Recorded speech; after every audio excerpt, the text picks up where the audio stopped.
Video, I'm going to talk about the signing of Conor Benn to Zuffa Boxing and whatever that means. And I don't fully understand it. If that's interesting to you, well, stick around. If you're new to the channel and you think I'm a neat guy, well, I'd recommend you subscribe because I have lots of boxing content. It comes from a hardcore boxing perspective.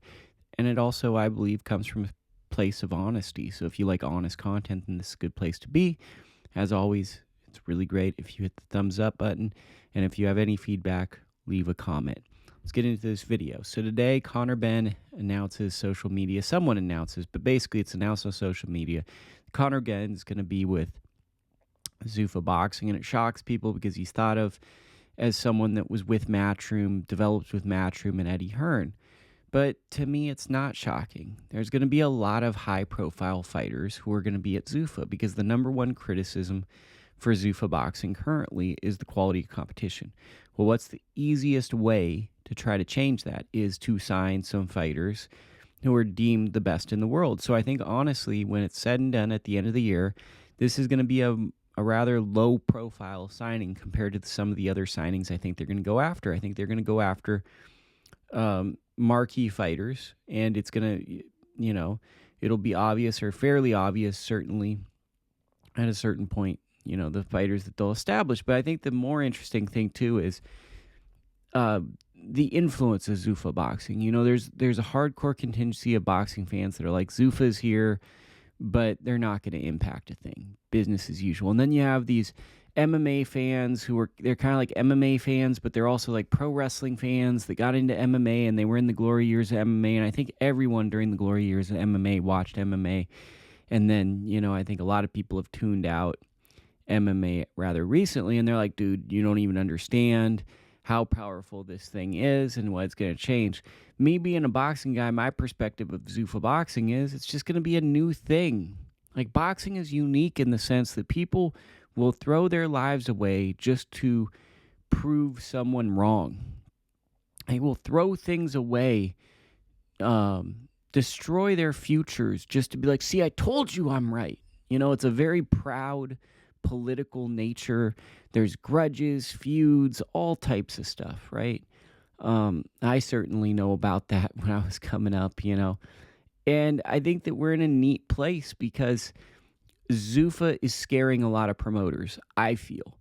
And this signing will probably shake up some stuff, and it forces better matchups, if we're being quite honest. Now, Matchroom Boxing recently just signed a new extension or a new deal with DAZN. It incentivizes good fights. It incentivizes making interesting and compelling matchups, which they're doing. The fight I'm really excited about all month is Emmanuel Navarrete, Eduardo Nunes. I think that's a fantastic fight that's flying under the radar. That's the type of fights we need consistently. And I think that what Zuffa's doing is it's forcing some of these promoters to work together. PBC and Golden Boy weren't working together. Now they're working together. I think a lot of that comes from the Zuffa influence. It's good, the competition, because think about it this way. 3 years ago, Errol Spence Jr. and Terrence Crawford was a major fight that many people thought, with the politics of boxing, could not be made. Now, in 2026, we would expect a fight of that magnitude. And a lot of that is also because the Saudis have come in and put money behind big fights, and that's been really helpful to the sport. But the standard of fights and the expectation of what is possible has completely changed. We used to have a fragmented sport in which the best fights quite possibly didn't always happen, right? And now we're getting most of the good fights. The thing is, I think there's a political nature with Zuffa Boxing where people don't necessarily love what Dana White stands for, or maybe his political ties, or they don't view him as a real boxing guy entering the sport, and they're not excited to have his presence here. And then you look at the old guard of boxing, and they're going to do what they do. I think what's great is, from a fighter's perspective for right now, you have a lot of opportunities to get your talent seen. And as anyone that knows about boxing, once you get cooking, once you start making money, things get complicated. No matter who you're with, there's going to probably be an issue that comes up. So I think the neat thing about right now is guys are going to have more opportunities. I don't know the extent of the Conor Benn deal. It appears Chris Mannix, a very reputable reporter, very highly thought of reporter, put out that it's a one fight deal worth a lot of money.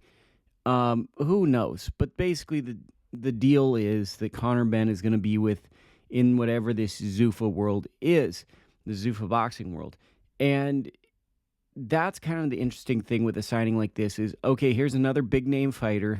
He's going to make a lot of money. Will this move the needle besides, some people going, oh my God, I didn't see it coming. I think that now what you need to do to not see these things coming is any fighter who's complimentary of Zuffa Boxing, they could be on the radar to be signed by Zuffa Boxing. Any fighter who is a top fighter who, a real big guy in the division, especially an older fighter, could be signed to Zuffa Boxing if they don't have ties to promoters. It's an interesting time. To me, boxing's so strange, right? Because people talk about loyalty, and there is a loyalty factor. I think that this signing shook up the British boxing world because of how close people perceived Hearn and Benn, etc. But, boxing lifetimes are tough. And I was thinking about this in the shower yesterday, and I'm about to shower after I do this video too. So foreshadowing that, and then I'm going to watch some great movies. But there were fighters I was with 2016, making these trips down to Studio City, California, really good club show, top ranked shows on Solo Boxeo right before the ESPN deal, where I was breaking my teeth and learning stuff. And I really wish, and I recommend if anyone wants to cover boxing, well, first off, have another form of income. But second off, go to these regional shows, because you got to break your teeth in the regional shows. You got to understand how to cover those guys. And there's guys I was really close with that I drove 6 hours one way, 6 hours back, gave up my weekend. You go down to see these guys, and you're like, man, this is going to be my guy forever. And for whatever reason, now you don't talk. And there's not like one specific moment. It's just paths drift. And I couldn't help but think, like, we don't know what's going on behind the scenes there. And though people are close in front of cameras, you don't know when the paths change. And I think that loyalty is important. But the other thing about loyalty and in the business of boxing is it is a business. And the boxers unapologetically have to make the decisions that are right for them. The businesses can go on for decades. The fighters have a window of about 5 years to maximize their profits. For me, it didn't shock me, especially given that Ben had been complimentary of Zuffa Boxing prior to the Shakur Stevenson versus Teofimo Lopez fight.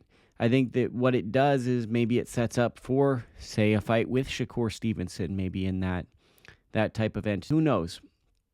It could be any sort of fighter. But to me, I think this is the first of many high-profile signings as Zuffa looks to establish itself as a credible boxing promoter while boxing changes. And people that used to have really bad opinions that go, I like to see people punished because they're on this side of the street. Well, those people are probably going to leave the sport, because the sport will be fractured to a certain degree. It'll be maybe there, two sides or whatever, like quote unquote real boxing and the Zuffa Boxing or whatever. But it's going to be interesting because there is going to be a competition for viewership and eyes and people watching and a high quality product. And who knows how long Zuffa will stay at this, because I think the one thing that the MMA media, who is doom and gloom about this, are saying is there's one thing that Zuffa still has to prove to me. And it's that the UFC, when they came out, people didn't know the term MMA. So UFC was the sport. Zuffa Boxing will never be the sport. Boxing will be boxing. And though that sounds rudimentary, I think there is a little bit something to that it's like, oh, this is the boxing thing put on by Dana White of the UFC. It'll never be a plug and play that the thing that you talk about is the sport. And I want to see how the quality of fights and the fighters they bring in and the matchups they make and the environments of these Zuffa boxing fights have to be more lively. Currently, they're not. They're feeling like bubble shows. As they evolve, we have to see these things feel like a top-notch product. So signing Conor Benn, to me, he's a fringe contender with a good personality. You know, you can put him in exciting fights. I think that what's really exciting is Ben was probably taking a spot from someone who's deserving a good up-and-comer. And now that up-and-comer with Matchroom or wherever gets an opportunity, and Ben probably gets himself in a high-profile fight, everybody kind of wins. Everybody wins. And if you're really that guy, you win the fights and it's a non-issue. So I'm excited for what it holds. Those are my thoughts on Conor Benn to Zuffa Boxing.